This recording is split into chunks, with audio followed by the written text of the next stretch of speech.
7 India, सच दिखाने की हिम्मत। नमस्कार, न्यूज 24/7 इंडिया में आपका स्वागत है। मैं हूं आपके साथ निधि पाल। चलिए शुरुआत करते हैं आज की ताजा खबरों की। लाहा क्षेत्र के प्रसिद्ध धार्मिक स्थल मढ़ियापुरा सरकार पार्रा मंदिर के महंत स्वतंत्र समाधिया जी की प्रेरणा से समस्त मढ़ियापुरा वासियों द्वारा आयोजित धार्मिक अनुष्ठान में चल रही 5वें दिन की कथा में भगवताचार्य परम पूज्य प्राची देवी ने भगवान के बाल चरित्र का सुंदर चित्रण कर बाल भगवान के द्वारा कई राक्षसों के उद्धार की कथा सुनाई और बताया कि बाल भगवान ने कालिया नाग से युद्ध कर उसे नाथने की सुंदर कथा सुनाते हुए पूज्य देवी जी ने कहा कि कलयुग की प्रभाव का समन करती हैं। श्रीमद् भागवत कथा का श्रवण करने से जन्म जन्मांतर के पापों का नाश होता है। श्रीमद् भागवत कथा में पूज्य देवी जी ने बताया कि भगवान ने इंद्र के घमंड को तोड़कर भगवान गोवर्धन महाराज की कथा सुनाई।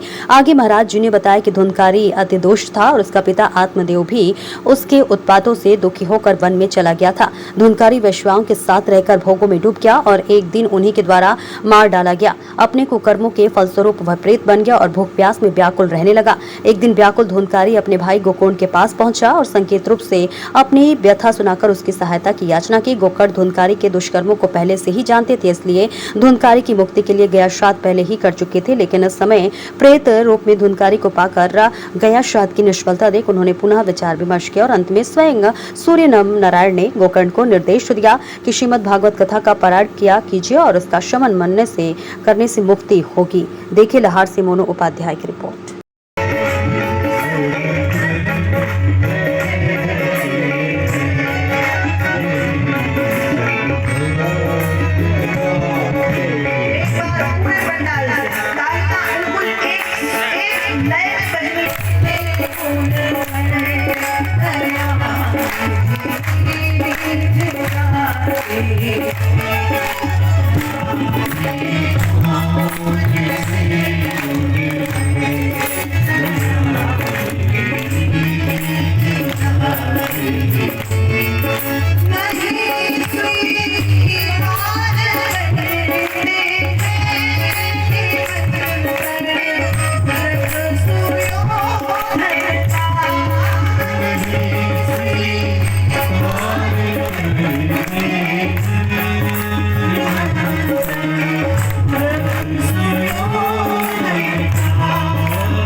कोई